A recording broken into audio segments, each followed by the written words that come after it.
ഈശോയിൽ സ്നേഹം നിറഞ്ഞ സഹോദരങ്ങളെ, വിശുദ്ധ ലൂക്കയുടെ സുവിശേഷം 1-ാം അധ്യായം 37-ാം തിരുവചനം ദൈവത്തിനൊന്നും അസാധ്യമല്ല എന്നതാണ്. നമ്മൾ സുവിശേഷങ്ങൾ കാണുന്ന ഈശോ ആരാണ്? അന്ധരെയും രോഗികളെയും മുടന്തരെയും കുഷ്ഠരോഗികളെ പോലും ഒറ്റ വാക്കുകൊണ്ട്, ഒറ്റ നോട്ടം കൊണ്ട് സുഖപ്പെടുത്തിയ സർവശക്തനായ ദൈവമാണ്.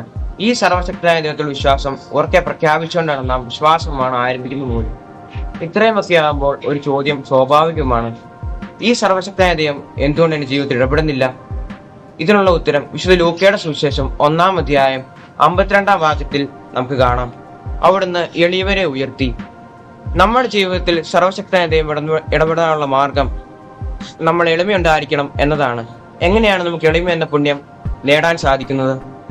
ചെറിയ ആശയടക്കങ്ങളിലൂടെ, പരിത്യാഗ പ്രവൃത്തികളിലൂടെ, മറ്റുള്ളവരെ സഹായിക്കുന്നതിലൂടെ, വഴക്കുകളിൽ തോൽവി സമ്മതിക്കുന്നതിലൂടെയൊക്കെ ആകാം.